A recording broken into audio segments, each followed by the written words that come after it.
see, opening up America, and we add the word again. I think we can add the word probably again. But that's what it is. We're opening up America again. 20 states representing 40% of the US population have announced that they're making plans and preparations to safely restart their economies in the very near future. So that's 20 states. It's about 40% of our country. They're moving along pretty quickly. 3 announced today, as you know. And they're going to be doing it safely. They're going to be doing it with tremendous passion. They want to get back to work. The country wants to get back to work. A short time ago, the Senate passed the Paycheck Protection Program and Healthcare Enhancement Act with additional funding for the Paycheck Protection Program, hospitals, and testing. A lot of money for all of them, especially for our workers and our small businesses. My administration has worked aggressively with Congress to negotiate this critical $482 billion funding package. We reached a deal that includes $382 billion in crucial small business support to keep workers on the payroll, $75 billion to aid hospitals, which really need the aid, and very badly, very proud of that, and $25 billion to support coronavirus testing efforts. I urge the House to pass the bill, and they're going to be voting on it, I imagine, very soon. I think while we're here, and so he's a very busy man, as you know, Secretary Mnuchin, he's going to be running back, so I thought we'll talk about that now, and we'll take a couple of questions on that, and then he can go and start phase 4 as the ink is drying. Probably they'll be voting tomorrow in the House, but shortly, and I think we have tremendous support. So, Steve, please come up, say a few words. Steve? Yeah. Thank you, Mr. President, and thank you for all your work with us to get this passed. I'd especially like to thank Mitch McConnell and Chuck Schumer and the entire Senate for passing this. I'd also like to thank Kevin McCarthy and Nancy Pelosi, who have been working with us round the clock as well, and our Chief of Staff, Mark Meadows, who was also very instrumental in this. Let me just comment, we've had tremendous support for the PPP. This gives us another $310 billion for the PPP. We look forward to the House passing this tomorrow and being up and running quickly after that. This also gives us $50 billion for disaster loans, EIDL loans, that will allow the SBA to make $300 billion of disaster loans, all for small businesses. Also allows us, as the President said, more money to hospitals and an unprecedented amount of money for testing. And again, I think we understand hospitals, not only the hospitals that have been impacted by coronavirus, but more importantly, many hospitals that have been shut down, and making sure that the doctors and nurses get money. Now, let me make just one more comment on the program. We have over 1 million companies that have received this with less than 10 workers. So there is very broad participation in really small business. I will comment, there have been some big businesses that have taken these loans. I was pleased to see that Shake Shack returned the money. We will be putting out some FAQs. There is a certification that people are making. And I ask people, just make sure the intent of this was for business that needed the money. We'll put out an FAQ. But again, the intent of this money was not for big public companies that have access to capital. So, Mr. Secretary, are you going to request that those other companies, and obviously Shake Shack was not alone in being a big company that got money in this, are you going to be asking? You're going to ask them to return that money? Yep. Yeah, I would go.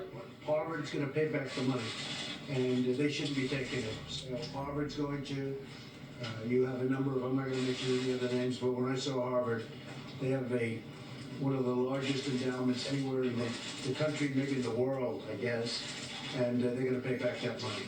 And I just want to clarify, because certain people on the PPP may have not been clear in understanding the certification. So we will give people the benefit of the doubt. We're going to put an FAQ out, explain the certification.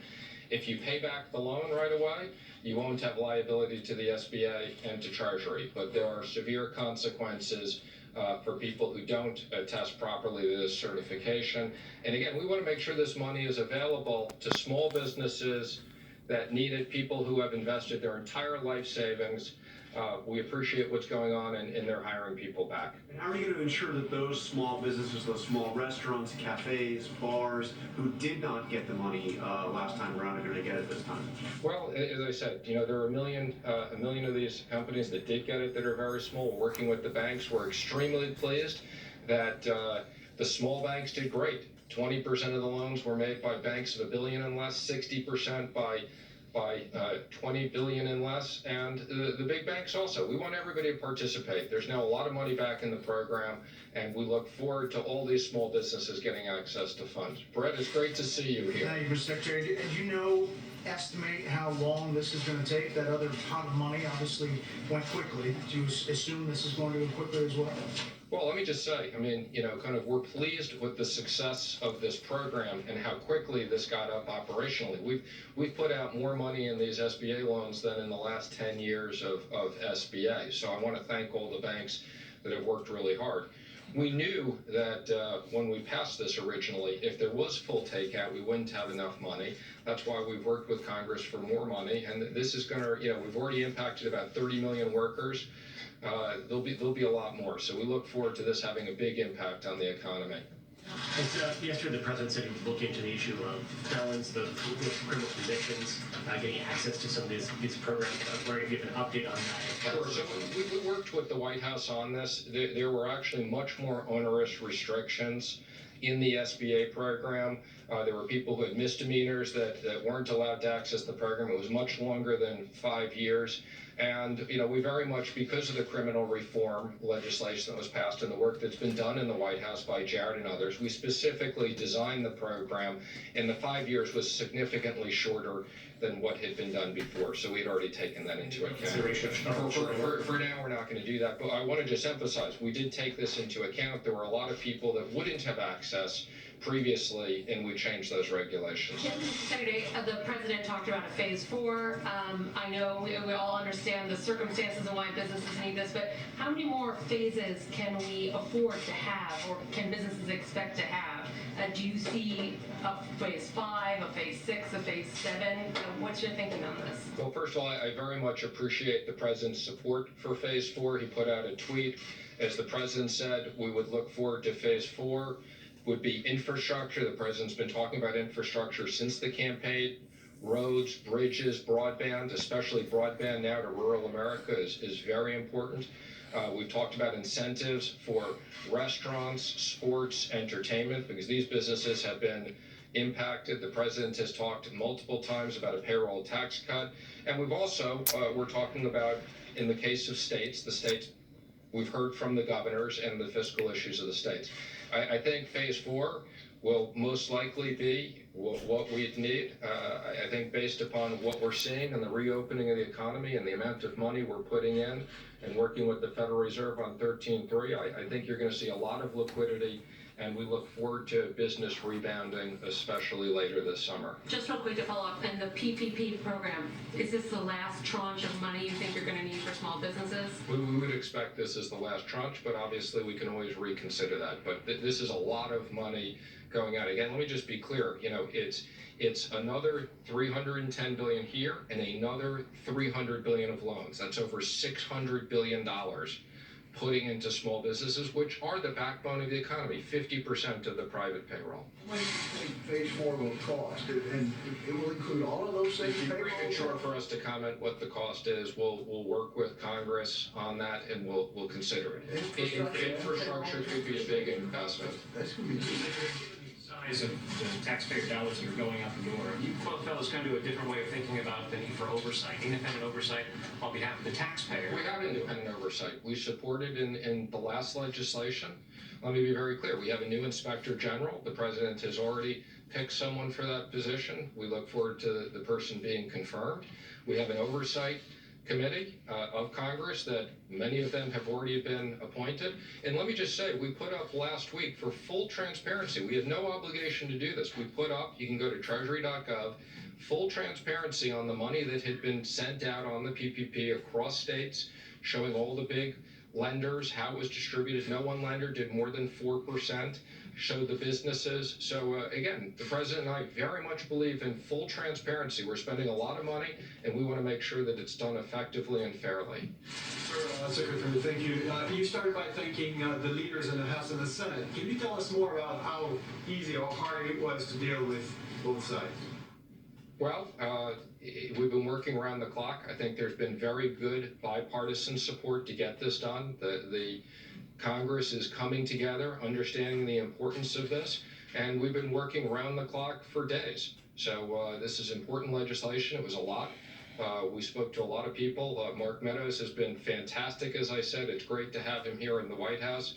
I couldn't have done this without him working on this with me, and the president and vice president have been available to us around the clock. So this was a big team effort. Collaboration of the Democrats? Absolutely. We couldn't have done this today without unanimous consent and the Democrats being on board, and we look forward to this being passed on a bipartisan basis tomorrow. This is a real example of the country coming together to fight this virus. What is your best understanding of what Mitch McConnell wants from an infrastructure package?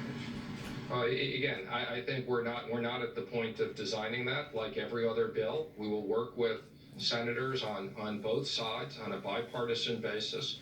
I can tell you there's a lot of support, particularly for things like broadband and especially what's going on today. But the president has talked about, I was on the campaign with the president. We've been talking about bridges and tunnels and rebuilding this country for years. So the president wants to make a big investment in this. This is Mitch McConnell.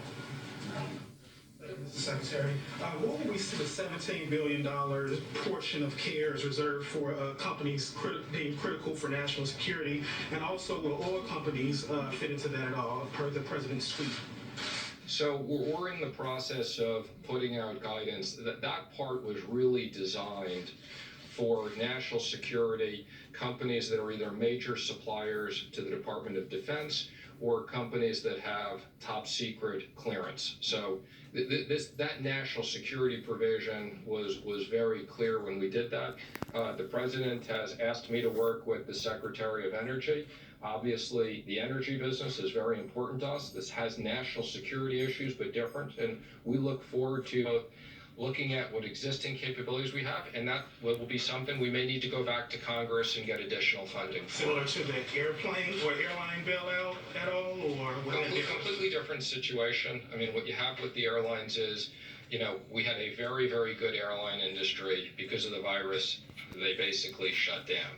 We have a situation now with the oil business, partially because of the virus, for less demand, but partially also because of too much supply. But, the president is determined. We want to maintain our energy independence, and the president has asked me to look at all of our options, and we're doing that. Obviously, it's a pretty extraordinary situation where you saw the front month of oil futures trade negative.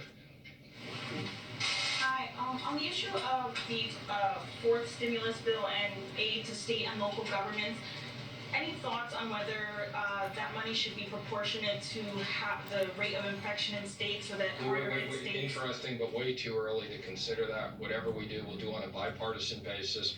The president has listened to the governors. I've had the opportunity to be on multiple video conference calls with the president and the vice president. We're reaching out to a lot of people.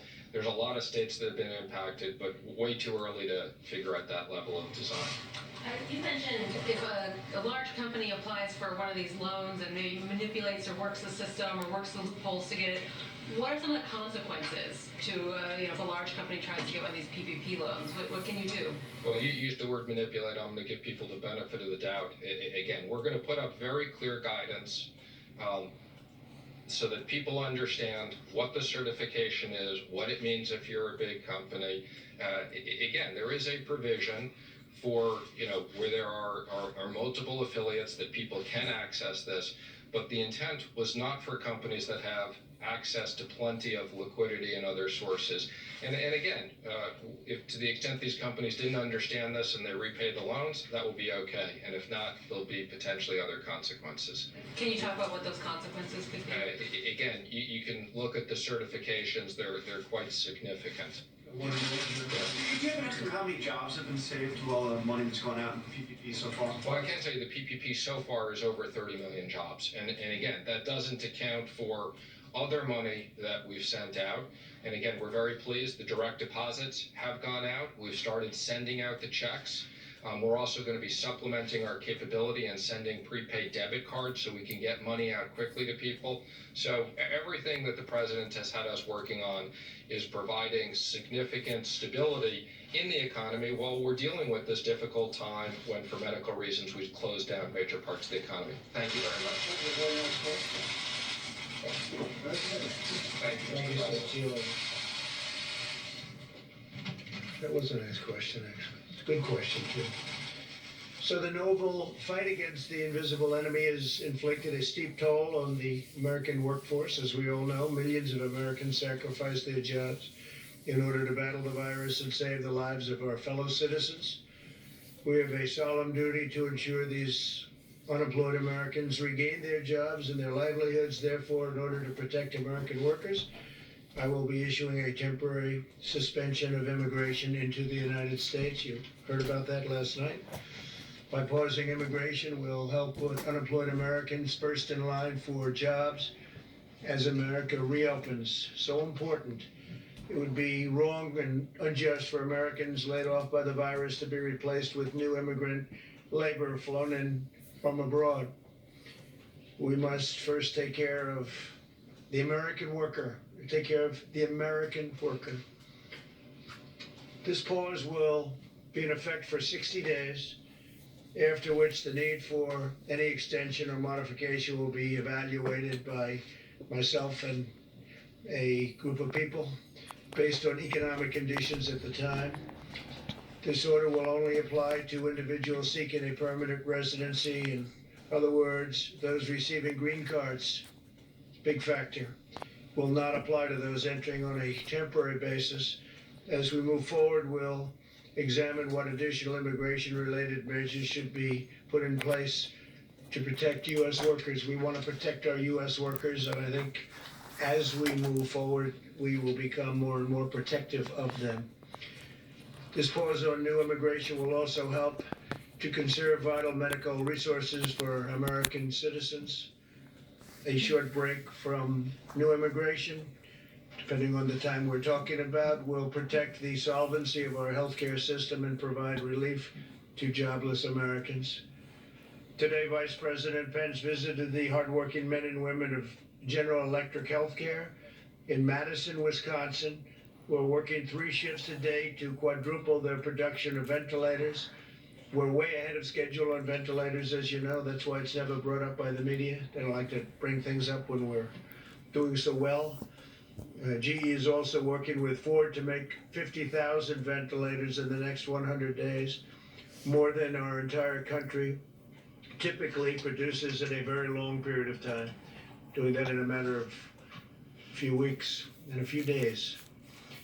Earlier today, I had a very productive meeting with Governor Cuomo, as you probably saw, to discuss his statewide testing strategy and how we can work together to help expand it with the goal of doubling testing in the next few weeks. And New York State will be continuing to control the testing of their citizens and will also manage their state and local laboratories. They have a lot of great laboratories there, more than anybody would ever have known, frankly. The federal government will work along with the state on the national manufacturers and distributors. Together, we'll all work together to help them secure additional tests, and we hope that this model will work with the other states as well. I think it will, for the most part. New York has a lot of very exceptional laboratories, but most of the states do. You saw the chart yesterday, most of the states do. I'm proud of the relationship my administration has forged with New York, and I can say very honestly with New York State and New York City, they've been terrific to work with. The New York metropolitan area has been the epicenter of the outbreak here in America, and the federal government has spared no expense or resource to get New Yorkers the care they need and the care they deserve. We've sent over 5 million masks. We had 5 million masks, and now that number, as of about 2 days from now, will be more than doubled. Thousands of ventilators, In fact, so many ventilators that the governor's gonna be sending up some to Massachusetts and a couple of other locations. We have a great deal of ventilators, which people thought would be impossible about a month ago. Thousands of hospital beds, and the USNS Comfort was sent, as you know, to New York, and it was originally for more of a normal medical purpose, and we changed it over so that it could take care of people that had the unfortunate circumstance of going through the problem that we know so well. Unfortunately, that we know so well. I said from the beginning that no American who needs a ventilator would be denied a ventilator, and we have kept that promise all over the United States. Think of that. Other countries are desperate for ventilators. They have many deaths because they don't have a ventilator. And I've asked Andrew if we could bring the Comfort back to its base in Virginia so that we can have it for other locations, and he said we would be able to do that. Javits Center has been a great help to them, but we'll be bringing the ship back at the earliest time, and we'll get it ready for its next mission, which will, I'm sure, be a very important one also. But it was an honor. They reconverted it after it got there into handling an event that they were not expecting to be handling. The FDA has now authorized more than 50 diagnostic tests, including, as of late last night, the first test that a patient can take home. You can take it at home, and it's highly accurate. LabCorp intends to make the home collection kits available to consumers in most states with a doctor's order in the coming weeks. We also have 4 different antibody tests already authorized. Tests will help identify individuals who can donate convalescent plasma, thus providing potentially life-saving antibodies to American patients. Dr. Hahn will be providing you with an update on these developments in a few moments. He's done a great job at the FDA. We continue to gain ground in the war against the unseen enemy, and I see light at the end of the tunnel. I actually see a lot of light at the end of the tunnel. And we're starting the process. We're starting a very, very powerful, important process. You see that people are getting very anxious. They want to get going. They want to get back to their jobs. They want to make money. They want to take care of their families. So the light is getting brighter and brighter every day. And with that, if I could, I'll ask Dr. Birx to come up, and then Dr. Hahn. Thank you very much. Thank you, Mr. President. So looking at all of the information across the United States, we do see improvement across all the large metros. I know you know that we've been talking about the New York metro area, New York City, Rhode Island, Connecticut, Long Island, and really we do start to see improvement there, and we see improvement even now in Rhode Island and Connecticut. The Detroit metro is doing quite well with significant declines now. New Orleans is nearly back to their baseline of where they started for new infections. We also are seeing improvements in Chicago and Boston, and that has been a great concern for us over the last several weeks. They appear now to be flattening. Both also Philadelphia and Houston, Atlanta, Nashville, Baltimore, Indianapolis, and St. Louis also appear to be flattening. The DC metro area, we don't see a decline yet, so hopefully all of you are still social distancing and doing everything that you can. I wanted to remind everybody of 2 points. When we brought up and the president put out the guidelines for opening up America again, it was very clear to use data and to really work together to mitigate against any resurgence, and also critically to protect the vulnerable. And what we're seeing across rural America and some of the smaller population states is we're still seeing outbreaks in long-term care facilities. And we asked everyone in phase 1 to make sure that they continued their social distancing in public, to ensure that the vulnerable with comorbidities and other conditions and among the elderly were staying at home, and making sure we were still providing service to them. But as individual Americans, as we begin to open up, we also made it very clear that individual Americans need to continue all of their hygiene pieces, ensuring social distancing, washing hands, not touching their face, and making sure that they're not bringing the virus home to vulnerable individuals within the household. And remember, those were to continue through all 3 phases. And so really want to call people's attention again to the guidelines.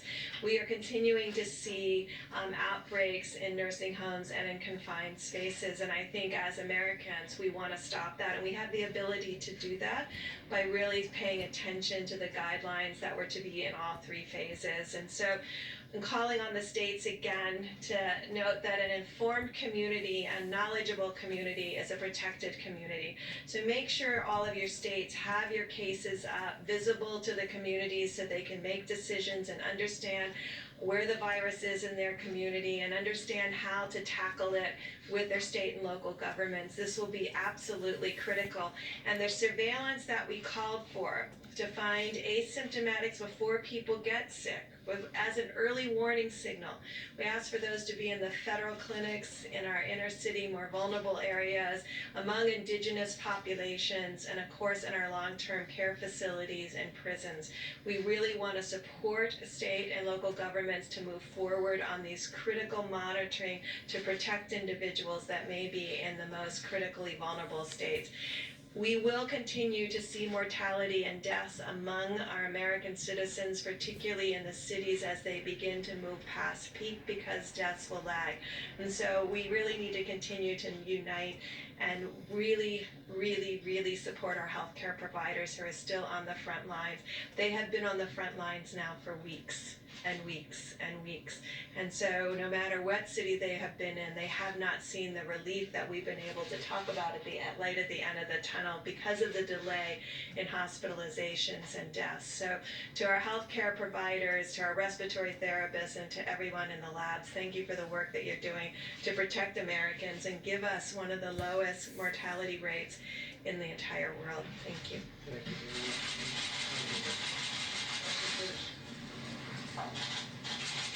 Thank you, Mr. President, and I just want to echo what Dr. Burke said just a few short months ago. I was one of those doctors on the front lines, and I know how terrific they're working and how well they're doing for the American people, and a shout out to them for just the wonderful work that they do every day. So President Trump asked the FDA to remove all unnecessary barriers that were in place to help with the development of both diagnostics and therapeutics, and we have done that. I'm here to give you an update on FDA's efforts around serologic tests, which, as you know, are antibody tests, which detect in the blood the natural immunity that someone might develop in response to infection, in this case COVID-19. These aren't diagnostic tests, but these are tests that actually detect the antibody, so an indication that one has had the infection and has responded. And I think it's important for everyone to understand that the timing of the response of the antibody to the infection isn't completely known, but we know that it takes some time to actually develop that. And there's 2 types of antibody responses that can be detected. And the antibody tests are just one piece of the larger response that you've heard in the America Returning to Work plan that the President has, with the task force, has developed. And this pandemic is truly unprecedented in nature, and you'll see reports around the world of different antibody tests that have been used. And I think that's a reflection of the fact that we're just learning and beginning to understand what that response looks like. And many of these tests have different characteristics that allow to detect at different points in the infection.